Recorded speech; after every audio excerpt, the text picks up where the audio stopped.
Hello बच्चों, बेटा आज हम जो है class 9 chapter 6 lines and angles की एक्सरसाइज 6.2 स्टार्ट करने वाले हैं, जिसका क्वेश्चन नंबर फर्स्ट आपके सामने मैंने फिगर बना रखी है। तो इसको थोड़ा सा एक्सप्लेन करते हैं। क्वेश्चन में गिवन क्या और पूछा क्या गया है। क्वेश्चन में आपको बताया गया है कि 3 लाइंस है हमारे पास, A B C D and E F, और तीनों लाइंस जो आपस में क्या है, पैरेलल है। दूसरा, ये जो y और z एंगल आपको दिखाई दे रहा है, y और z एंगल का जो रेशो है वो आपको 3:7 गिवन है। मींस जो है ये y 3 है तो z जो है 7 है, ये आपको क्वेश्चन में गिवन है। आगे जो आपसे पूछा गया है तो हम लिखेंगे इसमें टू फाइंड, आपको फाइंड करना है यहाँ पर एंगल x। x आपको दिखाई दे रहा होगा, ये रहा x, आपको फाइंड करना है। इसमें बेटा कंस्ट्रक्शन कोई नहीं है, तो इसको हम करना स्टार्ट करेंगे सॉल्यूशन के साथ। देखिए सॉल्यूशन, सबसे पहले देखिए हम क्या करेंगे यहाँ पर। मुझे पता है बच्चों यहाँ कि ए बी सी डी और ई एफ लाइन पैरेलल है तीनों आपस में, तो मींस ए बी और ई एफ पैरेलल होगी। दोबारा देखिए, A B parallel to C D है, C D parallel to E F है, तो मींस ये तीनों लाइन आपस में पैरेलल है, तो a b line e f के पैरेलल होगी और ये एक ट्रांसवर्सल लाइन हो गई। तो इसका मतलब जो है एक्स एंगल किसके इक्वल हो गया, जेड के। आप देख सकते हैं यहाँ एक जेड जैसी जो है फॉर्म बन रही है इस तरीके से, तो एक्स एंगल जो है हम जेड के इक्वल लिख सकते हैं बाय ऑल्टरनेट इंटीरियर एंगल्स। तो मैंने आपको पहले भी क्वेश्चंस में बता रखा कि जब कभी भी आपको इस तरीके से एंगल के रेशो गिवन है तो आपको एंगल्स को लेट करना होता है, मानना होता है। कैसे, देखो मैंने यहां पर लेट किया, let angle y, angle y, और जो y एंगल है वो मुझे 3 गिवन है, तो आपको 3 लेना है और साथ में एक ऐसा वेरिएबल लेना है जो इसके अंदर यूज ना हुआ हो। तो यहाँ m मेरे को दिखाई नहीं दे रहा, मैं इसको जो है 3m लेट कर लेता हूं। ऐसे ही एंगल z जो है वो 7 है बच्चों, तो एंगल z जो है आपने 7m लेट कर लिया। अब आगे देखिएगा ध्यान से, अब हम क्या करते हैं बच्चों, मुझे मालूम है कि x एंगल जो है वो z के इक्वल है, x एंगल जो है वो z के इक्वल है। Angle x equals to angle z, क्यों इक्वल है, by alternate interior angles, by alternate interior angles. तो क्या मैं इस x को z लिख सकता हूं?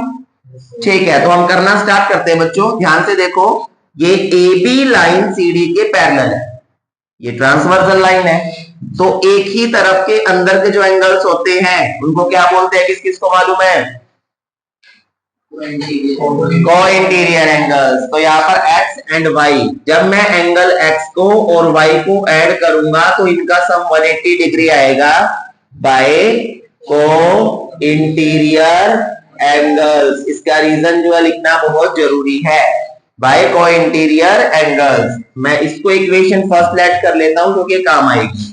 अब मैंने क्या किया, यहां पर जो x था, मैं x z के इक्वल था, तो क्या मैं इस x को z लिख सकता हूं? तो मैंने इस x एंगल को z लिख दिया और y को y रहने दिया, 180 का 180। मैंने x को z में कन्वर्ट किया। इसका रीजन क्या है, इसका रीजन है फ्रॉम इक्वेशन फर्स्ट, यानी कि आप इक्वेशन फर्स्ट से देख सकते हैं कि x एंगल z के इक्वल है, इसलिए मैंने x को z में कन्वर्ट कर दिया, बदल दिया। अब बच्चों ये दोनों जो है को इंटीरियर एंगल मैंने बना दिए z और y। तो हमने लेट किया था, देखिए ये रहा z और ये रहा y, तो z है हमारा 7m, z है हमारा 7m और y जो है हमारा वो 3m है, 3m equals to 180 degree 180। Like terms है 7m और 3m, दोनों को ऐड करेंगे 10m बन गया, 180 का 180। अब 10m के साथ मल्टीप्लाई है तो इधर आके क्या हो जाएगा, डिवाइड। तो 180 बाय 10, 0 से 0 कैंसिल किया, m की वैल्यू क्या निकल गई, 18। m की वैल्यू क्या आ गई बच्चों, 18। आप देखिए इस m का यूज करके हम निकालना स्टार्ट करते हैं। एक्चुअल में जो मेरे से पूछा गया है, मेरे से पूछा गया है एंगल x, तो मैंने देखा जो एंगल x है वो किसके इक्वल था, z के। तो मैं यहाँ अगर z एंगल की वैल्यू निकालूं तो z एंगल था मेरे पास 7m, 7m means 7 multiply m, और m की वैल्यू कितनी है, 18। 18 को 7 से मल्टीप्लाई करेंगे 126 डिग्री। तो जेड एंगल आपका कितना निकल गया? 126। और अगर मैं इक्वेशन फर्स्ट को ऑब्जर्व करूं इसको, तो x एंगल z के इक्वल था और z इक्वल था 126 के, तो इसका मतलब जो x एंगल है आपका वो भी 126 डिग्री आ गया। आया समझ में क्वेश्चन? तो जितने भी प्रॉपर्टीज जो आपको पढ़ाई गई है पहली वीडियोस पे भी मैंने जो है सेंड किया है, उन प्रॉपर्टीज को ढंग से याद कीजिए। प्रॉपर्टी याद करने के बाद ही आप इन क्वेश्चंस को सॉल्व कर पाएंगे, अदरवाइज ये क्वेश्चन सॉल्व नहीं होंगे। Any doubt? सभी को क्लियर हुआ क्वेश्चन? ओके, तो नेक्स्ट क्वेश्चन पे आते हैं बच्चों हम अपना क्वेश्चन नंबर सेकंड। फिगर मैं बनाता हूं, सामने ध्यान देंगे। क्वेश्चन नंबर सेकंड में बोला गया है ए बी और सी डी दो पैरेलल लाइन है। तो मैंने ये ए बी बनाई, ए बी, और जो दूसरी लाइन मैंने बनाई आपके सामने वो है सी डी। ये आ गया ए बी, ये आ गया सी डी।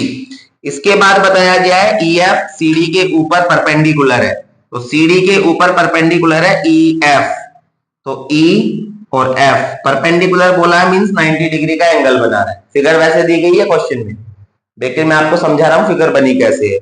उसके बाद यहाँ पर जो है एक लाइन और बनी हुई है एफ से, जो यहाँ पर जी पे इसको टच करती है। अब सबसे पहले आपको क्वेश्चन में जो गिवन है बच्चों वो सारी चीजें लिख लेनी है।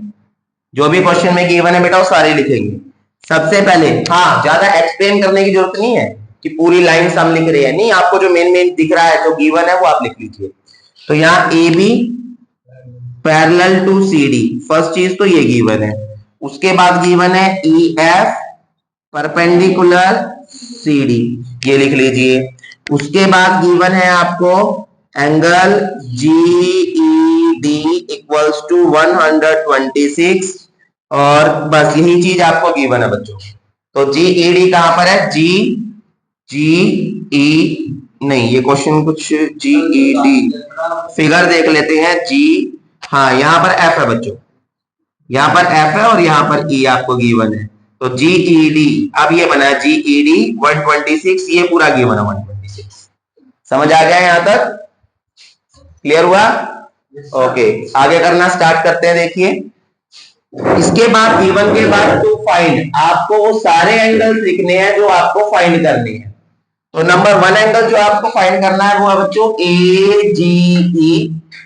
उसके बाद सेकंड एंगल फाइंड करना है जी ई एफ।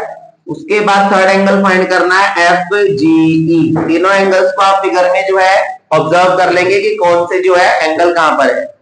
तो करना स्टार्ट करते हैं। सबसे पहले ए जी ई, तो ध्यान से देखो बेटा फिगर के अंदर ए जी ई, ये वाला एंगल है, ये वाला एंगल आपको फाइंड करना है।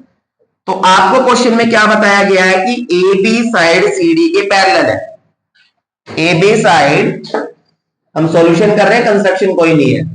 ए बी साइड पैरेलल है सी डी के, और बेटा ये a B C D parallel है तो ये ट्रांसवर्सल लाइन हो गई ना जीई, जो इनको काट रही है जीई।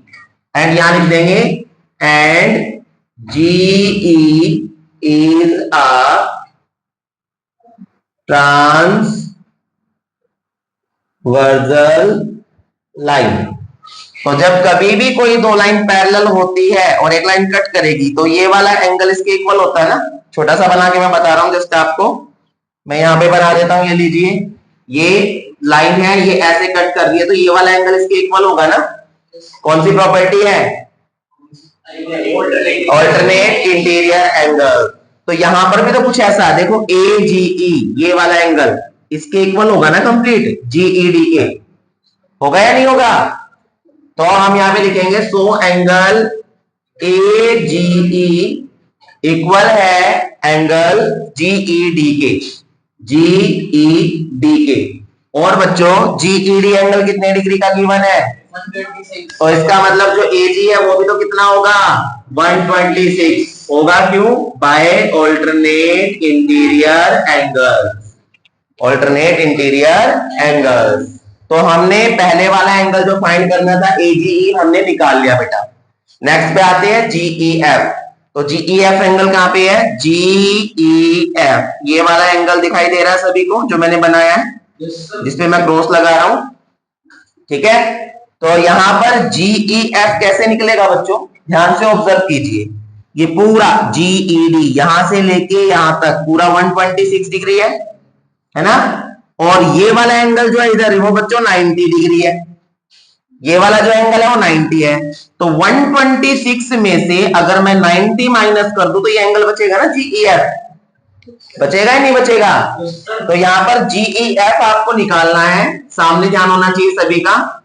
तो जीईएफ कैसे निकलेगा बच्चों? जब मैं जीईडी कंप्लीट एंगल जीईडी में से माइनस करूंगा ये वाला एफईडी, एफईडी दोबारा से देखिए बता रहा हूं मैं, जीईडी एंगल है बेटा यहां से लेके और ये पूरा एंगल, और ये वाला जो एंगल हमें निकालना है जिसपे मैं ये टिक कर रहा हूं ये निकालना है। तो मैं क्या करूंगा, ये वाला एंगल माइनस कर दूंगा ना, और ये वाला माइनस होगा तो यही तो बचेगा बीच का जीईएफ, बचेगा नहीं बचेगा? तो यहां पर जीईएफ कब बचेगा, जब मैं जीईडी में से एफईडी घटा दूंगा। तो यहां पर जीईडी जो है बच्चों, जीईडी आपको 126 गिवन है, हमने लिख लिया 126। एफईडी, एफईडी जो है बेटा आपका 90 डिग्री है, माइनस किया तो माइनस करके कितना आ गया 36, यानी आपका जीईएफ एंगल 36 आ गया। हमने सेकेंड एंगल भी अपना फाइंड आउट कर लिया। अब नेक्स्ट आ गया एफजीई, नेक्स्ट जो आपको निकालना वो एफजीई एंगल निकालना है। तो एफजीई देखते हैं कहां पर है फिगर में, देखिए एफजीई वो एंगल जिसपे मैंने डबल जो है ये लाइन ड्रॉ की है वो एफजीई है। तो लाइन ड्रॉ करते ही आपके माइंड में जो एंगल बन गया होगा, ध्यान से देखना, ये वाला एंगल और ये वाला एंगल, ये स्ट्रेट लाइन है ना, एक लाइन कट कर रही है, तो कौन सी प्रॉपर्टी पूरी कर रहे हैं? वेरी गुड, लीनियर पेयर की प्रॉपर्टी है यहाँ पर।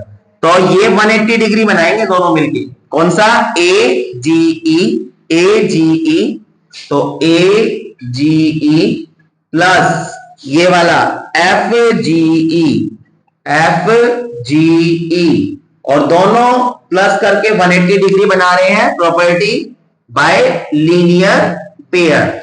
अब जो बच्चों एजीई एंगल है, एजीई एंगल है जो, वो एजीई एंगल तो मैं फाइंड आउट कर चुका हूं, ये रहा 126। तो एजीई की जगह मैं 126 लिख सकता हूं, लिख सकता हूं ना। और ये आपका आ गया एफजीई का, एफजीई 180 का 180, ये आपका आ गया एफजीई 180, इधर जाके 126 माइनस हो गया तो कितना बचेगा 54 डिग्री। तो आपका जो ये एफजीई एंगल था थर्ड वाला वो भी हमने फाइंड कर लिया। तो 3 एंगल्स बच्चों हमें निकालने थे, एजीई 126, उसके बाद जीईएफ 36 आ गया एंड एफजीई 54 आ गया। तो इस तरीके से प्रॉपर्टीज का यूज करके, इसमें ऐसा नहीं है कोई फॉर्मूले आपको पुट करने हैं या बहुत ज्यादा सोचने की जरूरत है, नो। अगर आप लोगों को प्रॉपर्टी लर्न है बच्चों तो आप इजीली इन क्वेश्चंस को कर सकते हैं, ठीक है। और मैं बार बार बोल रहा हूं ये property 6th 7th 8th class की है बेटा, याद करनी बहुत जरूरी है। 10th क्लास में भी यूज होगी, आगे अदर क्लासेस में भी यूज होगी जहां तक आप मैथ्स पढ़ेंगे, ठीक है। तो क्वेश्चन समझ आए दोनों? Any doubt? ठीक है बेटा। तो बच्चों अगर आप लोगों को कोई डाउट लगता है तो आप कमेंट कर सकते हैं, और जो वीडियोस आप लोगों के लिए बनाई जा रही है आपको पता है मेहनत हम भी आपके साथ कर रहे हैं और आप लोगों को तो मेहनत करनी है। तो वीडियो को लाइक कीजिए, शेयर कीजिए और सब्सक्राइब कीजिए ताकि हमें भी सपोर्ट मिल सके। So much.